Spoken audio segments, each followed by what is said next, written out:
Buwan ng mga bulaklak, Santa Cruz at Flores de Mayo at ating mga bisita ay napakagagandang mga dilag. Lara, good morning. Welcome to Boy and Chris. Good morning po. Huli tayong nagkita, nasiraan tayo ng jeep. Papunta tayo, ng auto. Papunta tayo ng Pagudpod by car. Yes. Val, good morning. Good morning po. Okay. Pag pinag-uusapan yung mga Santa Cruzan, kayo ba'y madalas maimbitahan? Madalas po. Talaga? Ako madalas, halos every year. Ano yun? Ikaw yung Reyna Elena? Reyna Elena po. Yes. Since Miss International, kasi before that, nasa ibang bansa ako nakatira, so I never experienced Santa Cruzan. Pero when I got here, na-invite ko talaga. Especially nung nanalo ng Miss International. Right. Ano bang mas mataas? Reyna Elena o ano yung isa? Emperatriz. Elena yata po. Elena. Yun ang pinakahuli. Yes. Alright. I've never been to one in my entire life. Ako talaga illusion ko yan. Gusto ko mapanood talaga yung Santa Cruzan, di ba? It's something that I look forward to really see, to watch it. Di ba, nasa isang lugar ako, sa isang bayan, tapos may Santa Cruzan. Lalo pag nasa bintana kayo, tapos nagdadaanan lahat, tapos mga flashlight minsan ng ilaw. Ang saya. May mga lucis. Di ba? When was the last time you received flowers? The last time from someone? Yes. This year. This year. When? Last month. For what occasion? Nothing. Ay, yun ang Which is maganda. good. That was the best. Yung flowers na wala lang dahilan. When you least Ganda. expect it. You like flowers. I love flowers. Totoo yun. At saka nagkakagaan talaga ng loob, sabi ko nga. At saka pag binibigyan ka na walang dahilan, mas lalong bumibigat ang ibig sabihin. Talaga. Kasi, Ikaw, kailan ka binigyan ng flowers, Val? Huli? Huli. Nung Valentine. Yay! Matagal na yun, ha? At least na nagbigay. Correct. Okay, Oo. plenty or isa lang nagbigay sa'yo? Or marami sila? Marami. Yay! Ilan? Siguro mga 5% Oh, ng Valentine. Galing naman. Yeah. Lahat tagahanga. May TFC, may friends. Galing. So nice. Your favorite flower? Oriental lilies. We call them stargazer here, Ay, yeah. that's nice. Maganda siya. Favorite flower mo? Ako, roses lang po. White and red. Talaga? Bakit? Matinik eh.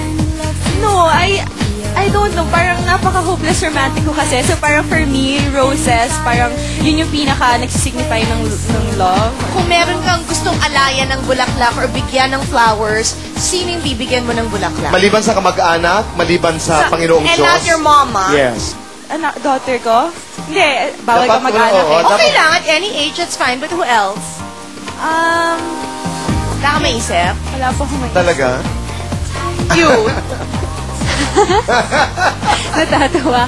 Other than my mom, siguro I would give flowers to the one who has hurt me talaga. Ano? I would. I definitely would. Perfect. I'm just remembering. Thank you. Boy, may nagpadala na naman sa atin. She's a nurse from the Middle East. Maraming salamat. And her mom is a board member or something from some province. But I kept the card and I want to say thank you. And if I could send flowers to anybody, it would be to her. Kasi it was just so sweet na all those people from the Middle East. And, you know, we don't know you. You only know us from this show.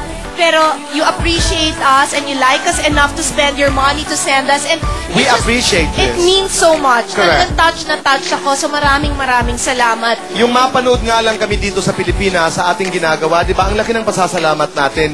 Yung pa kayang nagpapadala po kayo, maraming And we salamat know na talaga. pinaghirapan the money to Totoo. earn that. So the gifts we appreciate talaga. No, but konting yabang naman kasi kahit yung the royalties, di ba? I mean, Yeah, the yung Sheikha. at She saka likes us. The Princess of Qatar, no? Yeah. Who would send us Basta, chocolates. naayos sila. Thank you. Maraming salamat po. Thank you. I mean, you know, our way of saying thank you for your kindness. Celebrate people. Namumulaklak talaga Let's celebrate ang people who are good. pagpapasalamat. That's true. Yeah, thank you po. Let's be grateful. And our wish for Lara is, you're very talented, you're very pleasant. God will lead you where you truly should be, diba? So Right. don't have any fears because we believe in you. Totoo yan. Beautifully said. Maraming salamat and we wish you the best. Kasi gusto ka namin ni Boy. Kahit ayaw mo ako maging sister-in-law na napakalaking blessing sana sa buhay mo. No, kasi alam mo, ako naman dadagdagan ko ng konti. Whatever you go through, lalo na yung medyo mga karanasan na pagsubok, di ba, sa ating buhay, you should not allow yourself to be reduced to the level that, halimbawa, na gusto ng mga taong hindi ka kilala o kaya ayaw ka, I think yung attitude mo na just move on, just go to the best place that you can find in this lifetime. Thank you, Tito Boy. No, really. Thank you, Miss Chris. Okay, we wish you the best. And Val, all the best. Thank you po. You know what I like about her? Siya talaga, she knows how to enjoy life. Like, whatever binibigay, you're always smiling and that matters. Diba? A happy outlook on life will make life happy. Si Lara rin.